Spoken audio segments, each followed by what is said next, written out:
ਸਤਨਾਮ ਸ੍ਰੀ ਵਾਹਿਗੁਰੂ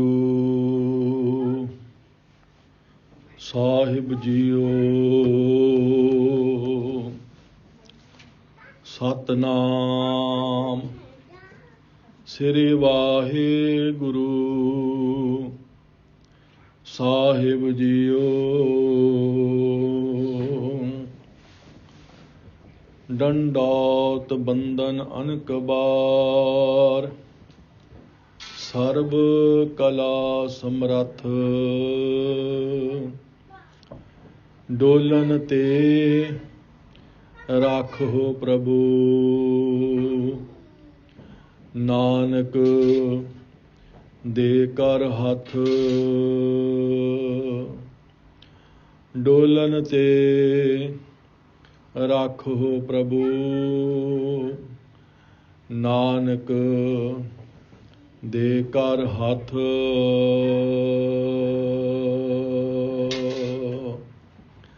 ਵਾਹਿਗੁਰੂ ਜੀ ਕਾ ਖਾਲਸਾ, ਵਾਹਿਗੁਰੂ ਜੀ ਕੀ ਫਤਿਹ। ਪਰਮ ਸਨਮਾਨਯੋਗ ਸਤਿਗੁਰੂ ਧੰਨ ਧੰਨ ਸਤਿਗੁਰੂ ਸਾਹਿਬ ਸ੍ਰੀ ਗੁਰੂ ਗ੍ਰੰਥ ਸਾਹਿਬ ਮਹਾਰਾਜ ਜੀ ਦੇ ਪਾਵਨ ਪਵਿੱਤਰ ਚਰਨਾਂ ਦੇ ਵਿੱਚ ਜੁੜ ਬੈਠੀ ਗੁਰਸਿੱਖ ਸਾਧ ਸੰਗਤ ਜੀਓ, ਵਡਭਾਗੀ ਹੋ। ਐਤਵਾਰ ਦਾ ਦਿਨ ਜਾਣ ਕਰਕੇ ਬੇਅੰਤ ਗੁਰਸਿੱਖ ਸੰਗਤ ਧੰਨ ਸ੍ਰੀ ਗੁਰੂ ਗ੍ਰੰਥ ਸਾਹਿਬ ਸੱਚੇ ਪਾਤਸ਼ਾਹ ਜੀ ਦੀ ਪਾਵਨ ਪਵਿੱਤਰ ਹਜ਼ੂਰੀ ਵਿੱਚ ਜੁੜ ਕੇ ਗੁਰਬਾਣੀ ਦਾ ਆਨੰਦ ਲੈ ਰਹੀ ਹੈ। ਆਪਣੇ ਜੀਵਨ ਦੀਆਂ ਘੜੀਆਂ ਸਫਲ ਬਣਾ ਰਹੀ ਹੈ। ਗੁਰੂ ਸਵਾਰੇ ਗੁਰੂ ਘਰ ਦੇ ਗ੍ਰੰਥੀ ਸਾਹਿਬਾਨ ਜੀ ਨੇ ਬੜੇ ਪਿਆਰ ਸ਼ਰਧਾ ਨਾਲ ਪਹਿਲੇ ਸੁਖਮਨੀ ਸਾਹਿਬ ਦਾ ਪਾਠ ਸੰਗਤ ਨੂੰ ਸਰਵਣ ਕਰਵਾਇਆ। ਉਪਰੰਤ ਗੁਰੂ ਕੇ ਕੀਰਤਨੀਆਂ ਨੇ ਬਹੁਤ ਪਿਆਰ ਸ਼ਰਧਾ ਨਾਲ ਗੁਰਬਾਣੀ ਦਾ ਕੀਰਤਨ ਸੰਗਤ ਨੂੰ ਸਰਵਣ ਕਰਵਾਇਆ ਹੈ। ਹੁਣ ਆਪ ਜੀ ਦੀ ਸੇਵਾ ਵਿੱਚ ਕੁਝ ਸਮਾਂ ਗੁਰਮਤਿ ਵਿਚਾਰਾਂ ਨਾਲ ਸਾਂਝ ਪਾਉਣੀ ਹੈ। ਗੁਰੂ ਸਵਾਰੇ ਗੁਰੂ ਕੇ ਕੀਰਤਨੀਏ ਸ਼ਬਦ ਦਾ ਗਾਇਨ ਕਰ ਰਹੇ ਸਨ। ਹਰ ਆਰਾਧਨਾ ਜਾਨਾ ਰੇ, ਹਰ ਹਰ ਗੁਰ ਗੁਰ ਕਰਤਾ ਰੇ। ਹਰ ਜੀਓ ਨਾਮ ਪਰਿਓ ਰਾਮਦਾਸ। ਧੰਨ ਗੁਰੂ ਅਰਜਨ ਦੇਵ ਜੀ ਮਹਾਰਾਜ ਜੀ ਦਾ ਇਹ ਪਾਵਨ ਬਚਨ ਆਪ ਜੀ ਸਰਵਣ ਕਰ ਰਹੇ ਸੀ। ਰਾਗ ਸੋਰਠ ਵਿੱਚ ਬਚਨ ਸੁਭਾਇਮਾਨ ਹੈ। ਹਰ ਆਰਾਧਨਾ ਜਾਨਾ ਰੇ, ਹਰ ਹਰ ਗੁਰ ਗੁਰ ਕਰਤਾ ਰੇ। ਹਰ ਜੀਓ ਨਾਮ ਪਰਿਓ ਰਾਮਦਾਸ। ਧੰਨ ਗੁਰੂ ਅਰਜਨ ਦੇਵ ਜੀ ਮਹਾਰਾਜ ਸਮਝਾਉਂਦੇ ਹਨ ਕਿ ਹੇ ਮਾਲਕ, ਮੈਨੂੰ ਹਰੀ ਨਾਮ ਆਰਾਧਨਾ ਨਹੀਂ ਆਉਂਦਾ, ਮੈਨੂੰ ਨਾਮ ਜਪਣਾ ਨਹੀਂ ਆਉਂਦਾ, ਮੈਨੂੰ ਕੋਈ ਵਿਧੀ, ਕੋਈ ਢੰਗ, ਕੋਈ ਤਰੀਕਾ ਮੈਨੂੰ ਨਹੀਂ ਪਤਾ ਕਿ ਹੇ ਮਾਲਕ ਤੇਰਾ ਨਾਮ ਕਿਵੇਂ ਜਪਿਆ ਜਾਂਦਾ ਹੈ। ਲੇਕਿਨ ਮੈਂ ਤੇ ਸੁਭਾਵਿਕ ਹੀ ਹਰੀ ਹਰੀ ਗੁਰੂ ਗੁਰੂ ਕਰਦਾ ਰਹਿੰਦਾ ਹਾਂ। ਬਸ ਜਿਸ ਦਾ ਸਦਕਾ ਮੇਰਾ ਨਾਮ ਰਾਮਦਾਸ ਪੈ ਗਿਆ ਹੈ। ਰਾਮਦਾਸ ਤੋਂ ਭਾਵ ਹੈ ਰਾਮ ਦਾ ਦਾਸ, ਪਰਮਾਤਮਾ ਦਾ ਸੇਵਕ। ਮੇਰੇ ਕੋਲ ਕੋਈ ਵਿਧੀ ਨਹੀਂ, ਕੋਈ ਢੰਗ ਨਹੀਂ, ਕੋਈ ਤਰੀਕਾ ਨਹੀਂ। ਮੈਂ ਤੇ ਸੁਭਾਵਿਕ ਬਸ ਤੇਰਾ ਨਾਮ ਜਪਦਾ ਹਾਂ। ਕਿਉਂਕਿ ਜਦੋਂ ਮਨੁੱਖ ਵਿਧੀਆਂ ਦੀ ਉਲਝਣਾ ਵਿੱਚ ਫਸ ਜਾਂਦਾ ਹੈ, ਜਦੋਂ ਮਨੁੱਖ ਢੰਗ ਤਰੀਕਿਆਂ ਦੀ ਉਲਝਣਾ ਵਿੱਚ ਫਸ ਜਾਂਦਾ ਹੈ, ਉਦੋਂ ਫਿਰ ਮਨੁੱਖ परमात्मा तो लांभे चला जाता है, असली रस वालों खुंझ जाता है। दुनियावी तौर ते हर चीज़ की कोई विधि है, दुनियावी तौर ते हर काम करन दा कोई ढंग है। असीं भोजन खांदे हाँ, बेढंगा खाइए, बेतरतीबा खाइए और किसी ढंग तरीके जुगत नाल ना खाइए, देखण वाले नूं चंगा नहीं लगता। देखण वाला कहता है इस नूं खाना भी नहीं आउंदा।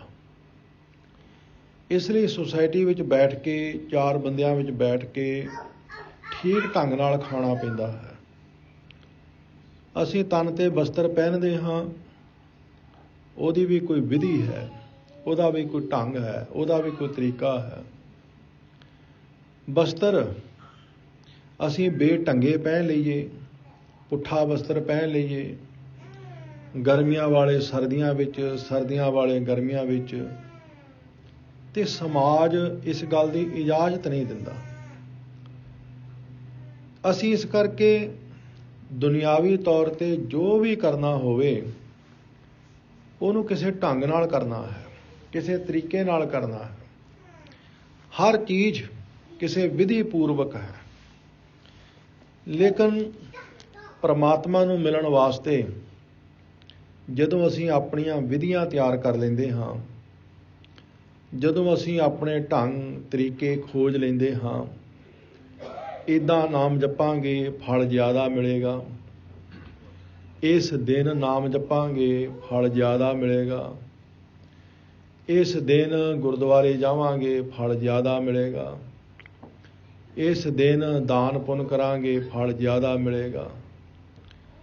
फिर असीं सही मंजिल वालों खुंझ जाते हाँ, असली गल वालों असीं थिड़क जाते हाँ।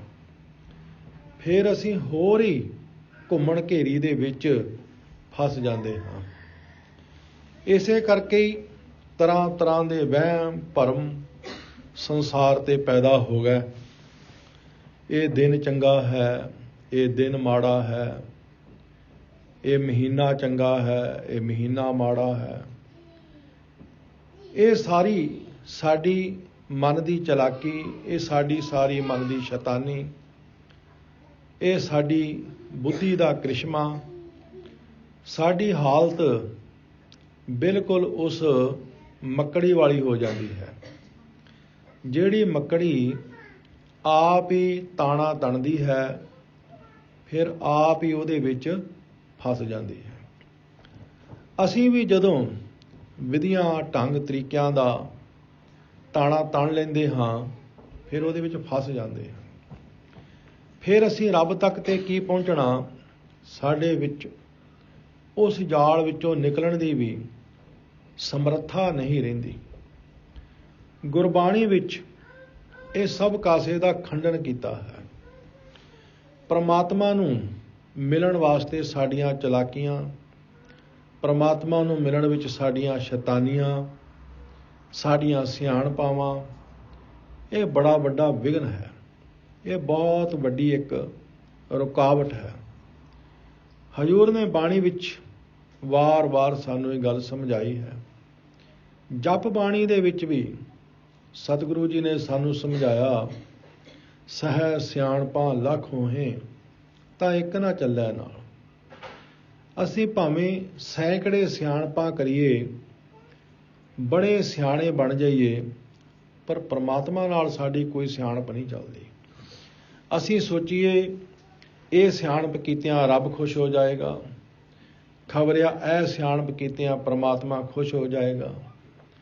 साडियां सियाणपां सानू संसार विच चंगा बना सकदियां ने, साडियां सियाणपां सानू संसार विच माण दिवा सकदियां ने, साडियां सियाणपां सानू संसार विच भला बना सकदियां ने, पर परमात्मा नाल नहीं।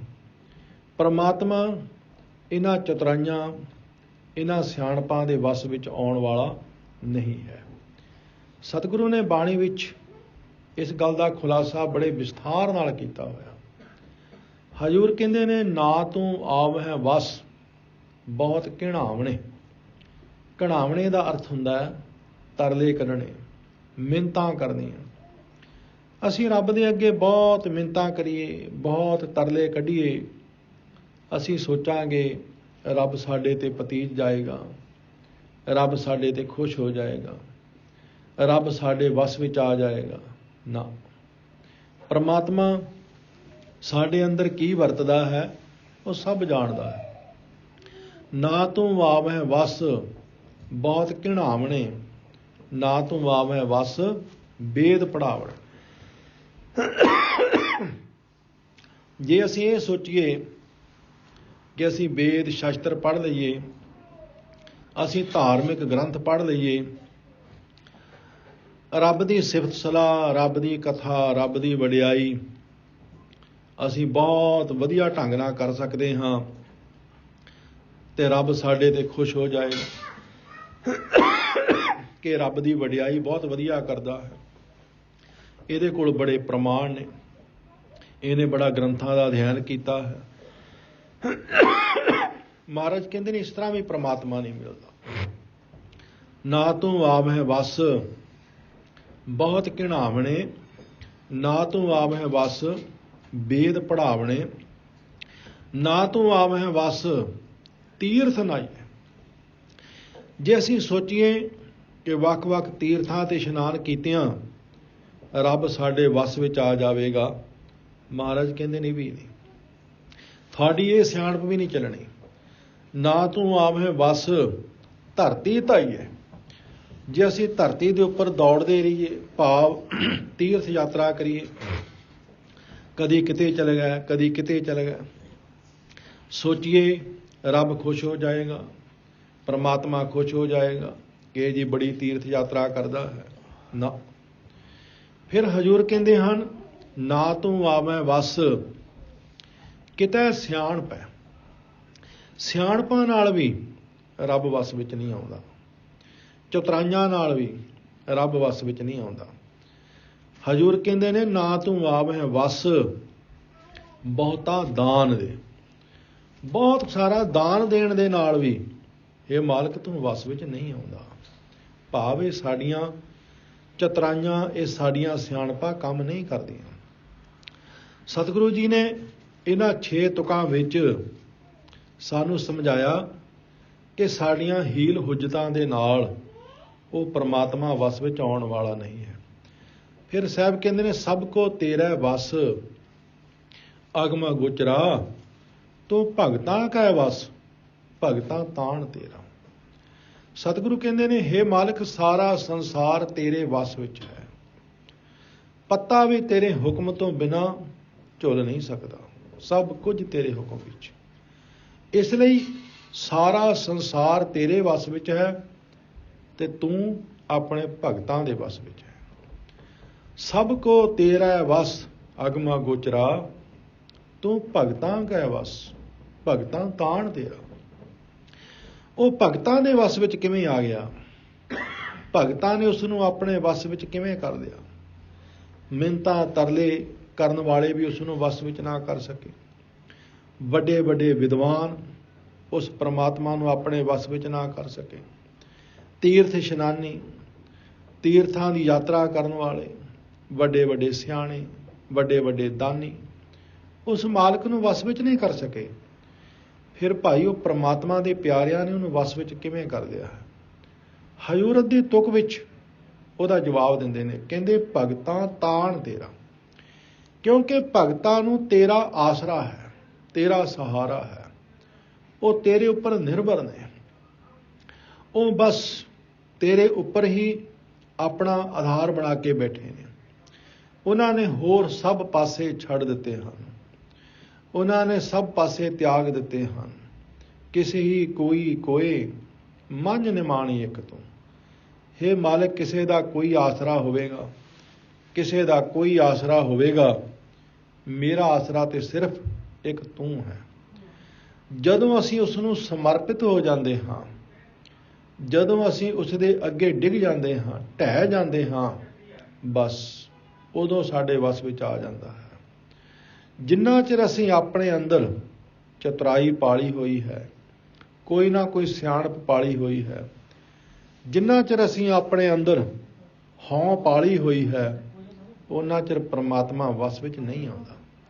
ਇਸ ਲਈ ਭਗਤ ਰਵਿਦਾਸ ਜੀ ਦਾ ਇੱਕ ਬੜਾ ਸੁੰਦਰ ਬਚਨ ਹੈ। ਭਗਤ ਜੀ ਕਹਿੰਦੇ ਹਨ, ਜੋ ਹਮ ਬਾਂਧੇ ਮੋਹ ਫਾਂਸ, ਹਮ ਪ੍ਰੇਮ ਬੰਧਨ ਤੁਮ ਬਾਂਧੇ। ਹੇ ਮਾਲਕ ਜੀ, ਤੁਸੀਂ ਤੇ ਸਾਨੂੰ ਮੋਹ ਦੀ ਫਾਹੀ ਵਿੱਚ ਬੰਨ੍ਹਿਆ ਸੀ, ਪਰ ਅਸੀਂ ਤੁਹਾਨੂੰ ਪਿਆਰ ਦੀ ਡੋਰੀ ਵਿੱਚ ਬੰਨ੍ਹ ਲਿਆ ਹੈ, ਪ੍ਰੇਮ ਦੀ ਜੇਵਰੀ ਵਿੱਚ ਬੰਨ੍ਹ ਲਿਆ ਹੈ। ਜੋ ਹਮ ਬਾਂਧੇ ਮੋਹ ਫਾਂਸ, ਹਮ ਪ੍ਰੇਮ ਬੰਧਨ ਤੁਮ ਬਾਂਧੇ। ਆਪਣੇ ਛੂਟਨ ਕੋ ਯਤਨ ਕਰੋ, ਹਮ ਛੂਟੇ ਤੁਮ ਆਰਾਧੇ। ਹੇ ਮਾਲਕ ਜੀ, ਅਸੀਂ ਤੇ ਤੁਹਾਨੂੰ ਆਰਾਧ ਕੇ, ਤੁਹਾਡਾ ਨਾਮ ਜਪ ਕੇ ਇਸ ਮੋਹ ਦੀ ਫਾਹੀ ਵਿੱਚੋਂ ਛੁੱਟ ਗਏ ਹਾਂ। ਇਸ ਮੋਹ ਦੀ ਫਾਹੀ ਨੂੰ ਕੱਟ ਸੁੱਟਿਆ ਹੈ, ਲੇਕਿਨ ਤੁਸੀਂ ਪ੍ਰੇਮ ਦੀ ਜੇਵਰੀ ਵਿੱਚੋਂ ਕਿਵੇਂ ਨਿਕਲੋਗੇ? ਤੁਸੀਂ ਪਿਆਰ ਦੀ ਡੋਰੀ ਵਿੱਚੋਂ ਹੁਣ ਕਿਵੇਂ ਨਿਕਲੋਗੇ? ਤੁਸੀਂ ਪਿਆਰ ਦੀ ਡੋਰੀ ਨੂੰ ਕਿਵੇਂ ਕੱਟੋਗੇ? ਕਿਉਂਕਿ ਪਿਆਰ ਦੇ ਵਿੱਚ ਪਰਮਾਤਮਾ ਵਸ ਵਿੱਚ ਆ ਜਾਂਦਾ ਹੈ। ਪ੍ਰੇਮ ਪਰਮੇਸ਼ਰ ਵਾਹਿਗੁਰੂ ਜੀ ਨੂੰ ਵਸ ਵਿੱਚ ਕਰ ਲੈਂਦਾ ਹੈ। ਪ੍ਰੇਮ ਦੇ ਅੱਗੇ ਪਰਮਾਤਮਾ ਵੀ ਝੁਕ ਜਾਂਦਾ ਹੈ। ਪ੍ਰੇਮ ਦੇ ਅੱਗੇ ਪਰਮਾਤਮਾ ਵੀ ਨਿਭ ਜਾਂਦਾ ਹੈ।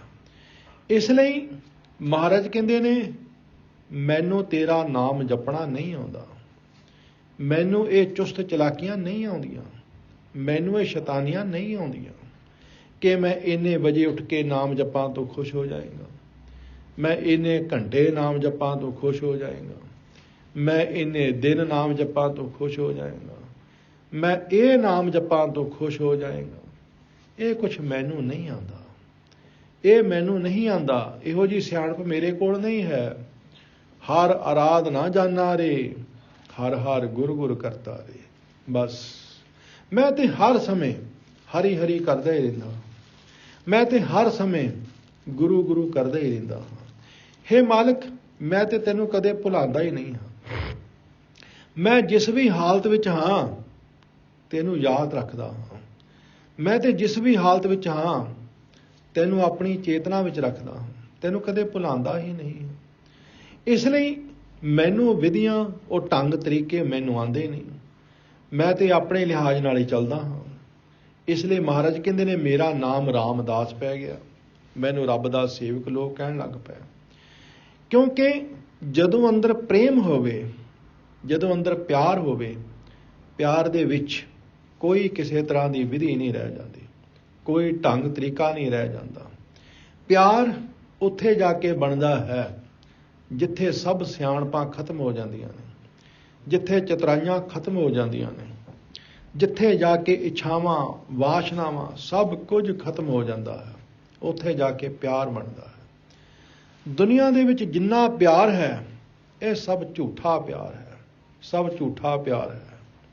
ਮਾਂ ਬਾਪ ਕਹਿੰਦੇ ਨੇ ਸਾਡਾ ਬੱਚੇ ਨਾਲ ਬੜਾ ਪਿਆਰ ਹੈ, ਬੱਚਾ ਕਹਿੰਦਾ ਹੈ ਮੇਰਾ ਮਾਂ ਬਾਪ ਨਾਲ ਬੜਾ ਪਿਆਰ ਹੈ, ਪਰ ਮਹਾਰਾਜ ਕਹਿੰਦੇ ਨੇ ਇਹ ਤੇ ਝੂਠਾ ਪਿਆਰ ਹੈ। ਕਿਉਂਕਿ ਮਾਂ ਬਾਪ ਨੂੰ ਆਪਣੇ ਬੱਚੇ ਦੇ ਉੱਪਰ ਗਰਜ ਹੈ, ਬੱਚਿਆਂ ਨੂੰ ਮਾਂ ਬਾਪ ਦੇ ਉੱਪਰ ਗਰਜ ਹੈ। ਧੰਨ ਸ੍ਰੀ ਗੁਰੂ ਰਾਮਦਾਸ ਜੀ ਮਹਾਰਾਜ ਨੇ ਬੜਾ ਸੁੰਦਰ ਫੈਸਲਾ ਸੁਣਾਇਆ, ਸੰਸਾਰ ਦੀ ਅਸਲੀਅਤ ਦੱਸੀ ਹੈ, ਸੰਸਾਰ ਦੀ ਸਹੀ ਸੋਚ ਦੱਸੀ ਹੈ, ਸੰਸਾਰ ਦੀ ਅਸਲੀਅਤ ਸਾਡੇ ਸਾਹਮਣੇ ਰੱਖੀ। ਹਜ਼ੂਰ ਕਹਿੰਦੇ ਨੇ, ਜਿਉਂ ਜਨਨੀ ਗਰਭ ਪਾਲਤੀ ਸੁੱਤ ਕੀ ਕਰ ਆਸਾ। ਕਹਿੰਦੇ ਮਾਂ ਆਪਣਾ ਗਰਭ ਪਾਲਦੀ ਹੈ, ਮਾਂ ਕੁੱਖ ਪਾਲਦੀ ਹੈ, ਪਰ ਪੁੱਤਰ ਦੀ ਆਸ ਰੱਖ ਕੇ, ਪੁੱਤਰ ਦੀ ਆਸ ਰੱਖ ਕੇ, ਧੀ ਦੀ ਆਸ ਰੱਖ ਕੇ ਨਹੀਂ, ਪੁੱਤਰ ਦੀ ਆਸ ਰੱਖ ਕੇ। ਹਰੇਕ ਮਾਂ ਦੀ ਕੋਸ਼ਿਸ਼ ਹੁੰਦੀ ਹੈ ਬਸ ਮੇਰੀ ਕੁੱਖ ਤੋਂ ਜਨਮ ਲਵੇ ਤੇ ਪੁੱਤਰ ਹੀ ਜਨਮ ਲਵੇ ਬਸ। ਹਜ਼ੂਰ ਕਹਿੰਦੇ ਨੇ ਮਾਂ ਕੁੱਖ ਪਾਲਦੀ ਹੈ, ਧਿਆਨ ਰੱਖਦੀ ਹੈ, ਪਰ ਪੁੱਤਰ ਦੀ ਆਸ ਰੱਖ ਕੇ। ਜਿਉਂ ਜਨਨੀ ਗਰਭ ਪਾਲਤੀ ਸੁੱਤ ਕੀ ਕਰ ਆਸਾ। ਕਹਿੰਦੇ ਜੀ ਕਿਉਂ? ਵੱਡਾ ਹੋਏ ਧਨ ਖਾਟ ਦੇ, ਕਰ ਭੋਗ ਵਿਲਾਸਾ। ਵੱਡਾ ਹੋਵੇਗਾ ਖੱਟੀ ਕਰਕੇ ਲਿਆਵੇਗਾ, ਵੱਡਾ ਹੋਵੇਗਾ ਕਮਾਈ ਕਰਕੇ ਲਿਆਵੇਗਾ। ਸਵਾਰਥ ਲੁਕਿਆ ਹੋਇਆ ਹੈ, ਗਰਜ ਲੁਕੀ ਹੋਈ ਹੈ। ਪਤਾ ਹੈ ਧੀ ਦਾ ਜਨਮ ਹੋ ਗਿਆ, ਹੱਥੋਂ ਜਾਵੇਗਾ ਹੀ ਜਾਵੇਗਾ। ਪੁੱਤਰ ਦਾ ਜਨਮ ਹੋਇਆ, ਆਵੇਗਾ ਹੀ ਆਵੇਗਾ। ਕਿਉਂਕਿ ਪ੍ਰਮਾਤਮਾ ਨੇ ਇੱਕ ਨਿਯਮ ਬਣਾਇਆ ਹੈ। ਪ੍ਰਮਾਤਮਾ ਨੇ ਸਾਨੂੰ ਦੋ ਹੱਥ ਇਸੇ ਕਰਕੇ ਦਿੱਤੇ ਨੇ, ਇੱਕ ਨਾਲ ਕਮਾ, ਇੱਕ ਨਾਲ ਖਰਚ, ਇੱਕ ਨਾਲ ਲੈ, ਇੱਕ ਨਾਲ ਦੇ। ਲੇਕਿਨ ਮਨੁੱਖ ਦੀ ਫਿਤਰਤ, ਮਨੁੱਖ ਦਾ ਸੁਭਾਅ ਕੁਝ ਐਸਾ ਬਣ ਗਿਆ ਹੈ ਕਿ ਦੇਵਾਂ ਹੀ ਦੇਵਾਂ ਔਰ ਲਵਾਂ ਹੀ ਲਵਾਂ, ਦੇਵਾਂ ਕੁਛ ਵੀ ਨਾ। ਬਸ ਮਿਲੇ ਹੀ ਮਿਲੇ ਔਰ ਦੇਵਾਂ ਕੁਛ ਵੀ ਨਾ।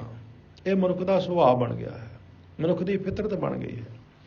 ਜੇ ਦੇਵਾਂ ਤੇ ਮਿਲੇਗਾ ਕੀ, ਪਹਿਲਾਂ ਇਹ ਸੋਚਾਂ। ਜੇ ਮੈਂ ਦੇਵਾਂ, ਕੁਝ ਹੱਥੋਂ ਛੱਡਾਂ, ਬਦਲੇ ਵਿੱਚ ਮੈਨੂੰ ਕੀ ਮਿਲੇਗਾ, ਪਹਿਲਾਂ ਇਹ ਨਿਰਣਾ ਕਰ ਲਵਾਂ। ਅਗਰ ਪਤਾ ਕੁਛ ਨਹੀਂ ਮਿਲਣਾ, ਬਿਲਕੁਲ ਨਹੀਂ ਛੱਡਦਾ ਮਨੁੱਖ। ਮਨੁੱਖ ਦਾ ਸੁਭਾਅ ਬਣ ਗਿਆ ਹੈ। ਸਤਿਗੁਰੂ ਨੇ ਬਾਣੀ ਵਿੱਚ ਦਾਨੀ ਪੁਰਸ਼ਾਂ ਦੀ ਪਰਿਭਾਸ਼ਾ ਦੱਸੀ ਹੈ। ਮਹਾਰਾਜ ਕਹਿੰਦੇ ਨੇ ਦੁਨੀਆ ਤੇ 4 ਪ੍ਰਕਾਰ ਦੇ ਦਾਨੀ ਨੇ।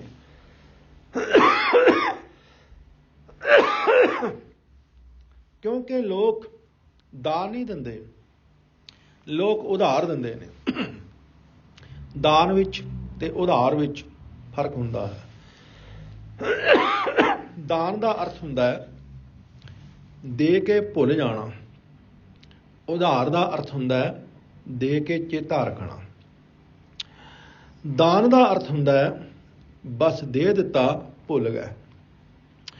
ਕੀ ਮਿਲੇਗਾ ਕੀ ਨਹੀਂ ਮਿਲੇਗਾ, ਇਸ ਗੱਲ ਦੀ ਸੋਚ ਨਹੀਂ ਆਉਂਦੀ। ਲੇਕਿਨ ਉਧਾਰ ਦੇ ਪਿੱਛੇ ਸੋਚ ਟਿਕੀ ਹੁੰਦੀ ਹੈ ਕਿ ਜਿਸ ਨੂੰ ਉਧਾਰ ਦਿੱਤਾ ਹੈ ਉਹ ਮੋੜੇਗਾ, ਵਿਆਜ ਨਾਲ ਮੋੜੇਗਾ। ਲੋਕ ਦਾਨ ਨਹੀਂ ਦਿੰਦੇ, ਲੋਕ ਉਧਾਰ ਦਿੰਦੇ ਨੇ।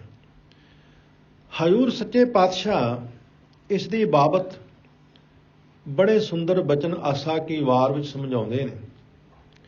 ਕਹਿੰਦੇ ਨੇ ਸਤੀਆਂ ਮਨ ਸੰਤੋਖ ਉਪਜੈ, ਦੇਣਾ ਕੈ ਵਿਚਾਰ, ਦੇ ਦੇ ਮੰਗਹਿ ਸਹਿਸਾ ਗੁਣਾ, ਸੋਭ ਕਰੇ ਸੰਸਾਰ। ਇਹ 4 ਪ੍ਰਕਾਰ ਦੇ ਦਾਨੀ ਵਿਦਵਾਨਾਂ ਨੇ ਕਥਨ ਕੀਤੇ ਨੇ। ਇੱਕ ਉਹ ਦਾਨੀ ਨੇ ਸਤੀਆਂ ਮਨ ਸੰਤੋਖ ਉਪਜੈ, ਦਿੰਦੇ ਨੇ ਮਨ ਨੂੰ ਸੰਤੋਖ ਆਉਂਦਾ ਹੈ, ਮਨ ਨੂੰ ਸੰਤੁਸ਼ਟੀ ਆਉਂਦੀ ਹੈ ਕਿ ਦੂਸਰਿਆਂ ਨੇ ਕੁਝ ਦਿੱਤਾ, ਮੈਂ ਵੀ ਦੇ ਦਿੱਤਾ। ਹੁਣ ਕੋਈ ਉਲਾਂਭਾ ਨਹੀਂ ਦੇਗਾ, ਹੁਣ ਕੋਈ ਮਿਹਣਾ ਨਹੀਂ ਮਾਰੇਗਾ। ਮਨ ਨੂੰ ਸੰਤੋਖ ਆ ਗਿਆ, ਮਨ ਟਿਕ ਗਿਆ। ਮਹਾਰਾਜ ਕਹਿੰਦੇ ਨੇ ਪਹਿਲੇ ਉਹ ਨੇ ਜਿਹੜੇ ਸਿਰਫ ਫਰਜ਼ ਪੂਰਤੀ ਕਰਦੇ ਨੇ। ਪਹਿਲੇ ਉਹ ਨੇ ਜਿਹੜੇ ਸਿਰਫ ਆਪਣੇ ਮਨ ਨੂੰ ਧਰਵਾਸ ਹੀ ਦਿੰਦੇ ਨੇ। ਪਹਿਲੇ ਉਹ ਨੇ ਜਿਹੜੇ ਸਿਰਫ ਦੁਨੀਆ ਦੇ ਉਲਾਂਭੇ ਮਿਹਣਿਆਂ ਤੋਂ ਹੀ ਡਰਦੇ ਨੇ। ਸਤਿਆ ਮਨ ਸੰਤੋਖ ਉਪਜੈ, ਸੰਤੋਖ ਆ ਗਿਆ, ਸੰਤੁਸ਼ਟ ਆ ਗਈ, ਬਸ ਦੇ ਦਿੱਤਾ। ਬਾਕੀਆਂ ਨੇ ਦਿੱਤਾ, ਅਸੀਂ ਵੀ ਕੁਝ ਦੇ ਦਿੱਤਾ, ਗੱਲ ਨਿਪਟ ਗਈ। ਹਜ਼ੂਰ ਕਹਿੰਦੇ ਨੇ ਦੂਸਰੇ ਉਹ ਨੇ ਦੇਣਾ ਕੈ ਵਿਚਾਰ, ਜਿਹੜੇ ਦਾਨ ਦੇਣ ਦੀ ਵਿਚਾਰ ਵਿੱਚ ਲੱਗੇ ਹੁੰਦੇ ਨੇ। ਫਲਾਣੇ ਥੇ ਇੰਨਾ ਦਾਨ ਦਿਆਂਗਾ, ਫਲਾਣੇ ਥੇ ਇੰਨਾ ਦਿਆਂਗਾ, ਉਸ ਥਾਂ ਤੇ ਇੰਨਾ ਕੋਈ ਦੇ ਦਿਆਂਗਾ, ਉਸ ਥਾਂ ਤੇ ਜਾਵਾਂਗਾ ਉੱਥੇ ਥੋੜ੍ਹਾ ਜ਼ਿਆਦਾ ਦੇਣਾ ਪਏਗਾ, ਉਸ ਥਾਂ ਤੇ ਜਾਵਾਂਗਾ ਉੱਥੇ ਥੋੜ੍ਹਾ ਘੱਟ ਨਾਲ ਹੀ ਸਰ ਜਾਏਗਾ। ਬਸ ਇਸ ਤਰ੍ਹਾਂ ਦੀ ਵਿਚਾਰ ਵਿੱਚ ਹੀ ਲੱਗੇ ਰਹਿੰਦੇ ਨੇ। ਉਹ ਇਸੇ ਵਿਚਾਰ ਵਿੱਚ ਰਹਿੰਦੇ ਨੇ, ਉਸ ਥਾਂ ਤੇ ਜਾਵਾਂਗਾ ਉੱਥੇ ਇੰਨਾ ਕੁ ਦਾਨ ਦੇ ਦਿਆਂਗਾ, ਉਸ ਥਾਂ ਤੇ ਜਾਵਾਂਗਾ ਉੱਥੇ ਇੰਨਾ ਦੇਣਾ ਪੈਣਾ, ਘੱਟ ਤੋਂ ਸਰਨਾ ਨਹੀਂ ਹੈ। ਬਸ ਉਹ ਇਸੇ ਵਿਚਾਰ ਵਿੱਚ ਨੇ। ਉਹ ਵੀ ਮਾਣ ਦੇ ਭੁੱਖੇ, ਉਹ ਵੀ ਸਤਿਕਾਰ ਦੇ ਭੁੱਖੇ, ਉਹ ਵੀ ਆਪਣੀ ਹੋਂਦ ਬਣਾਉਣ ਵਾਸਤੇ।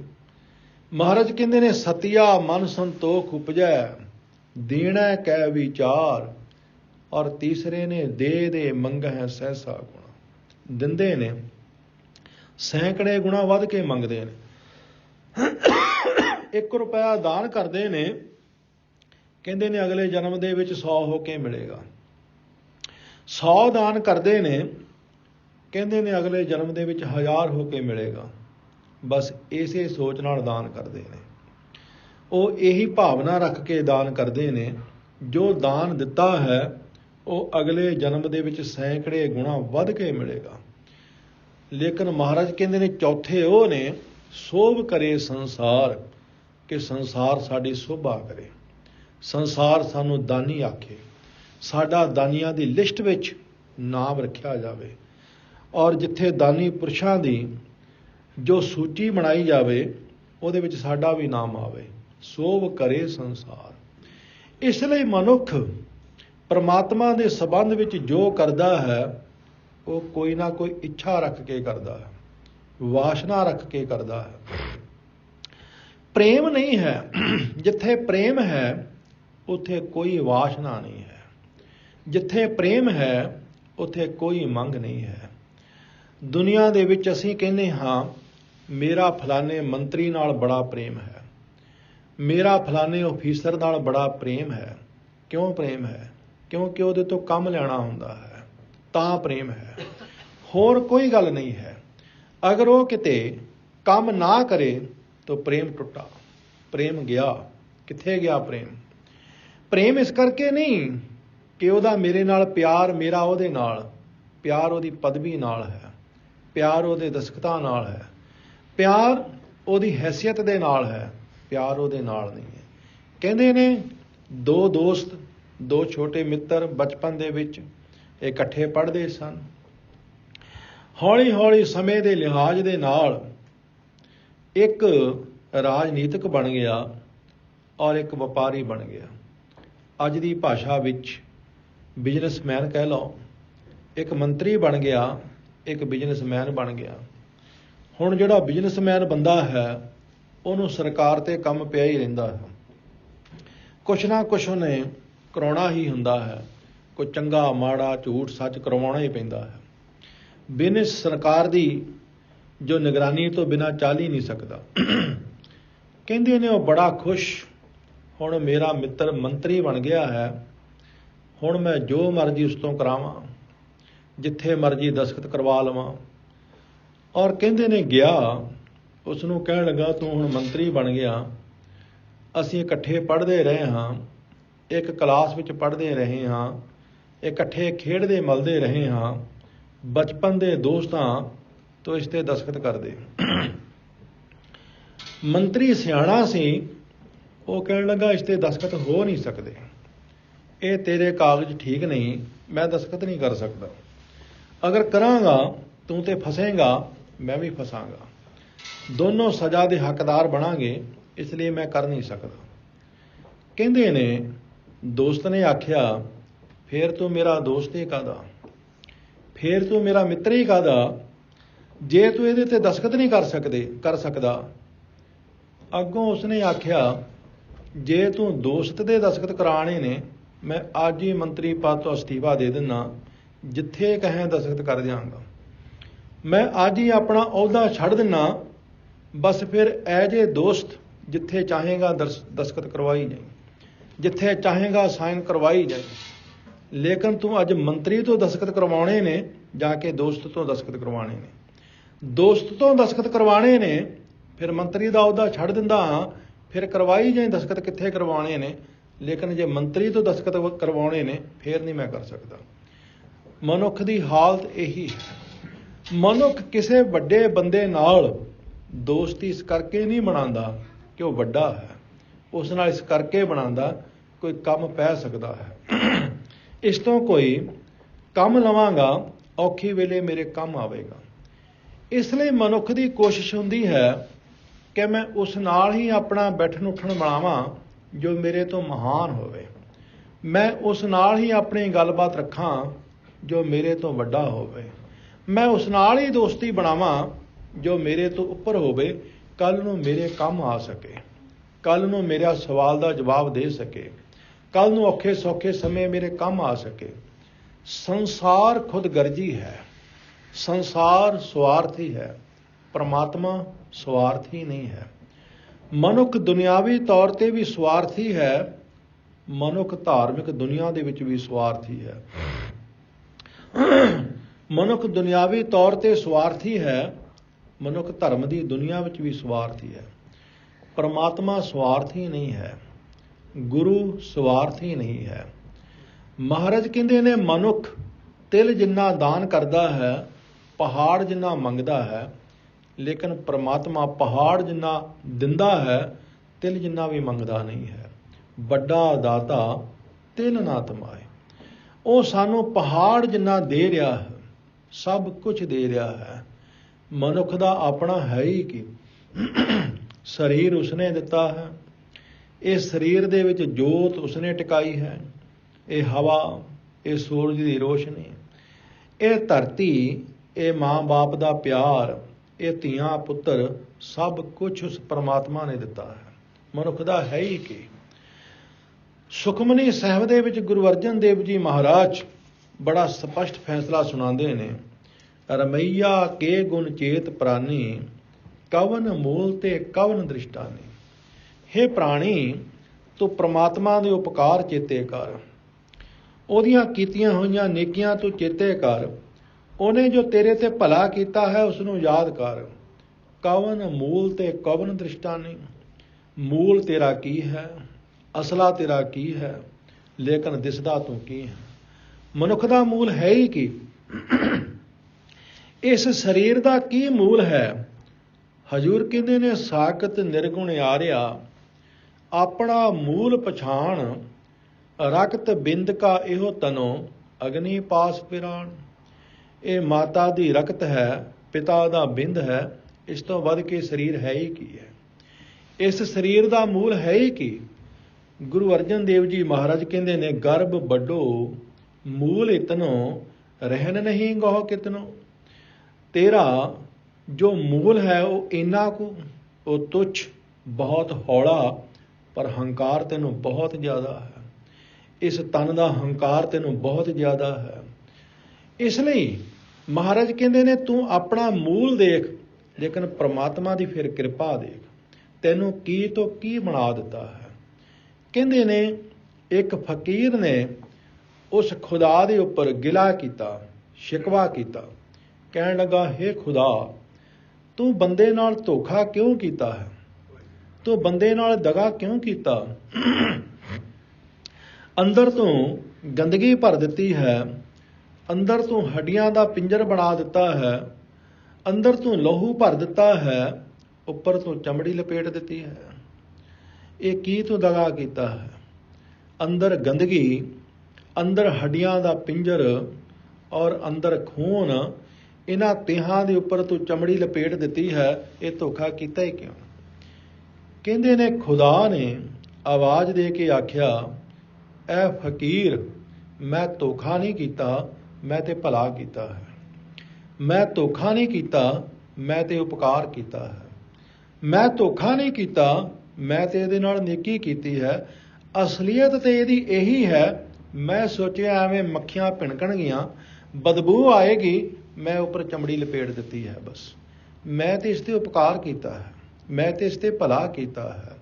ਇਸ ਲਈ ਮਹਾਰਾਜ ਕਹਿੰਦੇ ਨੇ, ਬਿਸ਼ਟਾ ਅਸਤ ਰਕਤ ਪਰੇਟੇ ਚਾਮ, ਇਸ ਉੱਪਰਲੇ ਰਾਖਿਓ ਗੁਮਾਨ।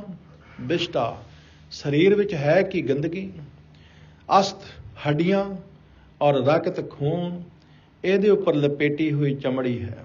ਬਿਸ਼ਟਾ ਅਸਤ ਰਕਤ ਪਰੇਟੇ ਚਾਮ, ਇਸ ਉੱਪਰਲੇ ਰਾਖਿਓ ਗੁਮਾਨ। ਏਕ ਵਸਤ ਬੂਝੈ ਤਾਂ ਹੋਵੈ ਪਾਕ, ਬਿਨ ਬੂਝੇ ਤੂੰ ਸਦਾ ਨਾ ਪਾਕ। ਹਾਂ, ਇਸ ਸਰੀਰ ਵਿੱਚ ਰਹਿੰਦਾ ਹੋਇਆ ਤੂੰ ਇੱਕ ਪ੍ਰਮਾਤਮਾ ਨੂੰ ਸਮਝ ਲਵੇਂ ਤਾਂ ਤੂੰ ਵੀ ਪਵਿੱਤਰ ਹੋ ਸਕਦਾ ਹੈ, ਤੂੰ ਵੀ ਪਾਵਨ ਹੋ ਸਕਦਾ ਹੈ। ਅਗਰ ਤੂੰ ਪ੍ਰਮਾਤਮਾ ਨੂੰ ਨਹੀਂ ਸਮਝਿਆ, ਤੂੰ ਨਾਪਾਕ ਹੈ, ਤੂੰ ਅਪਵਿੱਤਰ ਹੈ, ਤੂੰ ਗੰਦਗੀ ਦੀ ਢੇਰੀ ਹੈ। ਇਸ ਵਾਸਤੇ ਸਤਿਗੁਰੂ ਕਹਿੰਦੇ ਹਨ, ਮਨੁੱਖ ਉਸ ਪ੍ਰਮਾਤਮਾ ਦੇ ਉਪਕਾਰਾਂ ਨੂੰ ਭੁਲਾ ਗਿਆ ਹੈ। ਪ੍ਰਮਾਤਮਾ ਨੇ ਇਸ ਨੂੰ ਕੀ ਦਾ ਕੀ ਬਣਾ ਦਿੱਤਾ। ਪ੍ਰਮਾਤਮਾ ਨੂੰ ਇਸ ਉੱਤੇ ਕੋਈ ਵੀ ਕਿਸੇ ਵੀ ਤਰ੍ਹਾਂ ਦੀ ਤਮਾ ਨਹੀਂ ਹੈ, ਉਹਨੂੰ ਕੋਈ ਸੁਆਰਥ ਨਹੀਂ ਹੈ, ਉਹਨੂੰ ਕੋਈ ਲਾਲਚ ਨਹੀਂ ਹੈ ਕਿ ਹੇ ਮਨੁੱਖ, ਮੈਂ ਦੇਖ ਤੈਨੂੰ ਕੀ ਦਾ ਕੀ ਬਣਾਇਆ, ਬਦਲੇ ਵਿੱਚ ਤੂੰ ਮੈਨੂੰ ਕੀ ਦਿੱਤਾ ਹੈ। ਮੈਂ ਤੈਨੂੰ ਕੀ ਕੁਛ ਦਿੱਤਾ, ਤੂੰ ਬਦਲੇ ਵਿੱਚ ਮੈਨੂੰ ਕੀ ਦਿੱਤਾ। ਬਿਲਕੁਲ ਨਹੀਂ। ਮਨੁੱਖ ਥੋੜਾ ਜਿਹਾ ਦਾਨ ਕਰਦਾ ਹੈ, ਆਪਣਾ ਨਾਮ ਲਿਖਵਾਉਂਦਾ ਹੈ, ਆਪਾ ਜਣਾਉਂਦਾ ਹੈ। ਪਰਮਾਤਮਾ ਨੇ ਸਭ ਕੁਝ ਦਿੱਤਾ, ਕਿਤੇ ਉਸ ਦਾ ਨਾਮ ਨਹੀਂ ਲਿਖਿਆ ਹੋਇਆ। ਪਹਾੜਾਂ ਤੇ ਕੋਈ ਰੱਬ ਦਾ ਨਾਮ ਨਹੀਂ ਲਿਖਿਆ ਹੋਇਆ, ਸਾਗਰ ਤੇ ਕੋਈ ਰੱਬ ਦਾ ਨਾਮ ਨਹੀਂ ਲਿਖਿਆ ਹੋਇਆ, ਧਰਤੀ ਤੇ ਕੋਈ ਪ੍ਰਮਾਤਮਾ ਦਾ ਨਾਮ ਨਹੀਂ ਲਿਖਿਆ ਹੋਇਆ, ਕਿਸੇ ਵੀ ਵਸਤੂ ਉੱਤੇ ਪ੍ਰਮਾਤਮਾ ਦਾ ਨਾਮ ਨਹੀਂ ਲਿਖਿਆ ਹੋਇਆ।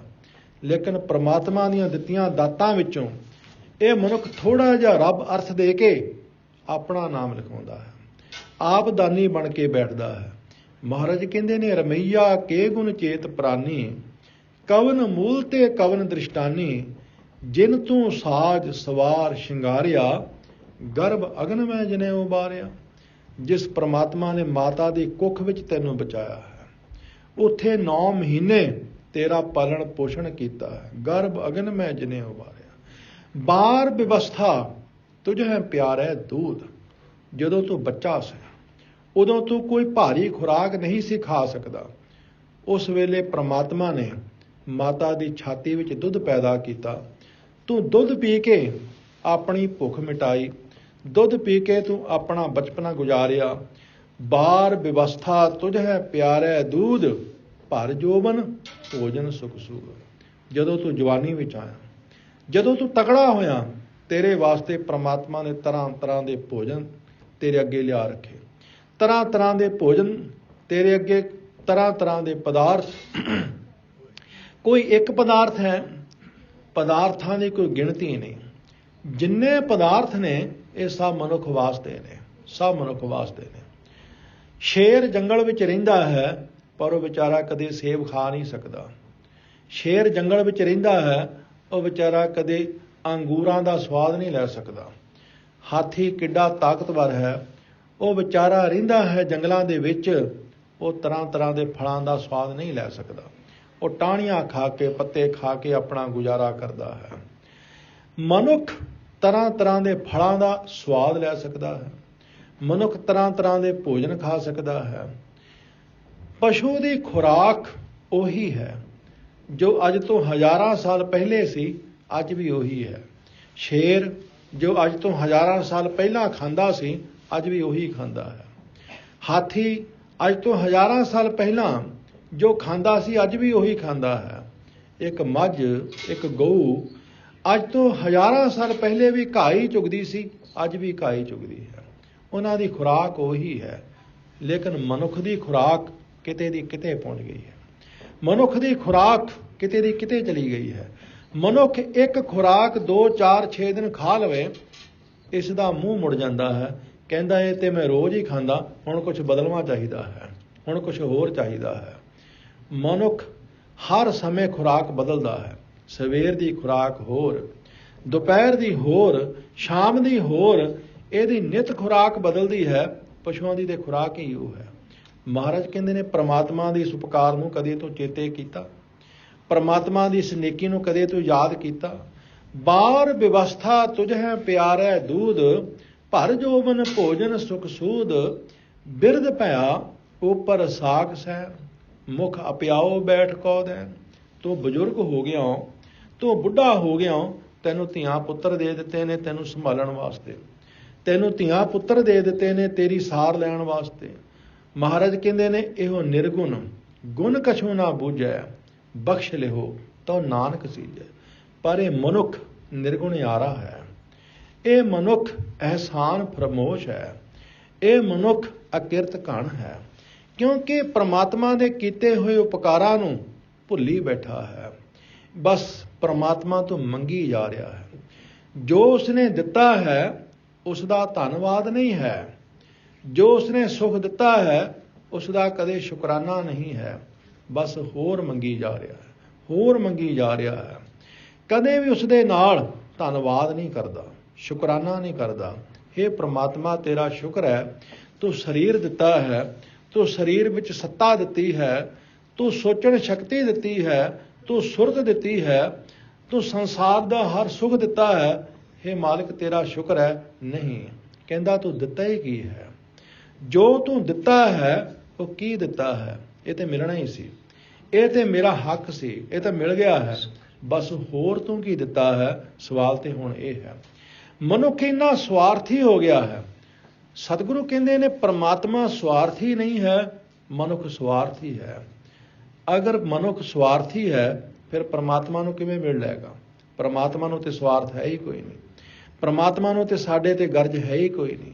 परमात्मा नूं ते साडे ते लालच है ही कोई नहीं, परमात्मा नूं ते साडी लोड़ है ही नहीं, फिर परमात्मा सानूं किवें मिलेगा? कोई बंदा साडे नाल निरस्वार्थ जुड़िया होवे, असीं उस ते कोई स्वार्थ रखीए, वो हौली हौली पिछां हट जाएगा। वो कहेगा मैं ते इहदे नाल प्यार करदा सी, मैं ते इहदा सत्कार माण करदा सी। वो कहेगा मैं इहदे नाल निरस्वार्थ जुड़िया सी, लेकिन ये ते मेरे तो अपना स्वार्थ ही कढण लग पिया, लेकिन ये ते मैनूं मूर्ख ही बनाउण लग पिया, लेकिन ये ते अपनी गर्ज ही मेरे तो पूरी करन लग पिया, वो ही पिछां हट जाएगा। एक मनुख भी पिछां हट जाता है ਜਦੋਂ ਅਸੀਂ ਉਸ ਤੇ ਸਵਾਰਥ ਰੱਖਣ ਲੱਗ ਪਈਏ, ਜਦੋਂ ਅਸੀਂ ਉਸ ਤੇ ਗਰਜ ਰੱਖਣ ਲੱਗ ਪਈਏ।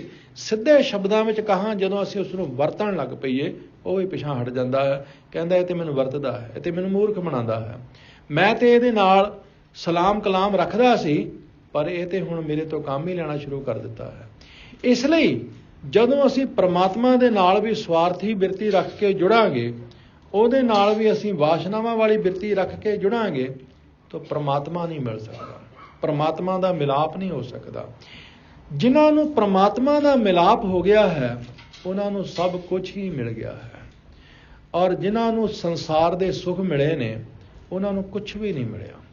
जिन्होंने संसार के पदार्थ मिल गए ने, उन्होंने कुछ भी नहीं मिलया। जिन्होंने परमात्मा मिल गया है, उन्होंने सब कुछ ही मिल गया। सुखमनी साहिब दे विच गुरु अर्जन देव जी महाराज कहते ने, सगल सृष्ट को राजा दुखिया, सारी सृष्टि का राजा भी दुखी है, सारी सृष्टि का राज भाग पाके भी दुखी है।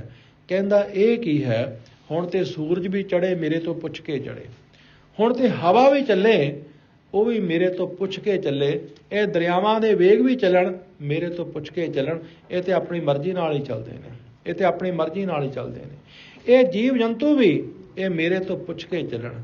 विद्वान पुरुष कहते हैं, एक सम्राट दूसरे राजे के उपर हमला करने वास्ते जा रहा है, बड़ी तेजी दे नाल जा रहा है, बड़ा लश्कर लेके जा रहा है, बड़ी फौज लेके जा रहा है। कहते ने एक मक्खी आई, वार वार उसके मूँह के उपर आण के बैठती है, वार वार उसके नक के उपर आण के बैठती है। राजा बथेरे हथ मारदा है, मक्खी पिछा छड़दी नहीं है। बड़ी कोशिश की, मक्खी परे चली जाती है, फिर आती है, पता नहीं लगता कदों आण के नक ते बैठ जाती है। राजा बड़ा दुखी होया, अंदरों आवाज़ आई, एक मक्खी तेरे वस विच नहीं आ सकती, तो पूरी धरती नूं अपने वस विच करन दी सोच रख के चल रहा है। एक मक्खी तेरे तो नहीं डरदी, तो सारे संसार नूं डराण दी सोच रख के चल रहा है। एक मक्खी तेरे तो नहीं मरदी, तो सारे संसार दा वध करन वास्ते तुरिया होया है, तो काहदा सम्राट है। कहंदे ने उत्थों ठोकर वजी, उत्थों ऐसी समझ आई, सारा कुछ छड्ड के वापस आ गया। कहण लगा मैं की करना है इस संसार नूं वस विच करके, मैं 2-400 बंदा, 2-4 हज़ार बंदा, 2-4 लाख जां 2-4 करोड़ बंदे नूं अपने काबू विच कर भी लवांगा ते की है, बहुत कुछ होवेगा जिहड़ा मेरे वस तों बाहर होवेगा। मैं सूरज नूं किवें रोकांगा तू ना चढ़, मैं हवा नूं किवें रोकांगा तू ना चल, मैं फुल्लां नूं किवें कहांगा तुसीं अज खुशबू देनी बंद कर दिओ, और मैं किवें ये सारा कुछ करांगा ते कर ही नहीं सकदा। इसलिए मैं किसी दी जान लै सकदा हाँ, लेकिन मैं किसी नूं जीवन ते दे ही नहीं सकदा। गुरु तेग बहादुर साहब जी महाराज ने औरंगजेब नूं यही गल कही सी। औरंगजेब कहंदा सी कि महाराज तुसीं मेरी शर्त मन्नोगे ते ठीक, नहीं तो मैं तुहाडी जान लै लवांगा। महाराज ने आख्या तू जान ले ही सकदा, दे ते तू सकदे ही नहीं। तू राजा तां है अगर तू मुर्दे नूं जिवा देवें, मैं मन्नांगा तू वाकई राजा है, वाकई तेरे हथ विच कुछ है। तू जिउंदे नूं मार सकदा है, लेकिन मरे नूं तू जिउंदा नहीं कर सकदा। मैं उसनूं मनदा हाँ, मेरा ते ओ राजा है जिहड़ा मरे नूं भी जिउंदा है। महाराज कहंदे ने मृतक को पायो तन सासा, विछरत आन मिलाया। प्रभ भावै बिन सास ते राखै, प्रभ भावै तां हर गुण भाखै। हजूर ने कहा मैं ते उस परमात्मा नूं अपना राजा मनदा हाँ जिहड़ा बिना स्वास तो भी रख सकदा है। वो स्वास का भी कोई गुलाम नहीं है, वो स्वास के भी कोई अधीन नहीं है, वो श्वास तो बिना भी जिउंदा रख सकता है। इसलिए तू जिउंदे नूं मार सकदा है, ਲੇਕਿਨ ਤੂੰ ਮਰੇ ਨੂੰ ਜਿਉਂਦਾ ਨਹੀਂ ਕਰ ਸਕਦਾ। ਮਨੁੱਖ ਹੱਥੋਂ ਖੋਹ ਸਕਦਾ ਹੈ, ਲੇਕਿਨ ਕਿਸੇ ਖਾਲੀ ਹੱਥ ਵਿੱਚ ਭੋਜਨ ਫੜਾ ਨਹੀਂ ਸਕਦਾ। ਮਨੁੱਖ ਕਿਸੇ ਦਾ ਵਿਗਾੜ ਸਕਦਾ ਹੈ, ਮਨੁੱਖ ਸਵਾਰ ਨਹੀਂ ਸਕਦਾ। ਇਸ ਲਈ ਮਨੁੱਖ ਤੇ ਅਧੂਰਾ ਹੈ, ਇਹ ਤੇ ਬਹੁਤ ਅਧੂਰਾ ਹੈ। ਰੱਬ ਦੀਆਂ ਦਿੱਤੀਆਂ ਹੋਈਆਂ ਦਾਤਾਂ ਉਹਨਾਂ ਨੂੰ ਇਹ ਖੋਹ ਸਕਦਾ ਹੈ, ਪਰ ਕੋਲੋਂ ਤੇ ਕੁਝ ਵੀ ਨਹੀਂ ਦੇ ਸਕਦਾ, ਪੱਲਿਓਂ ਤੇ ਕੁਝ ਵੀ ਨਹੀਂ ਦੇ ਸਕਦਾ।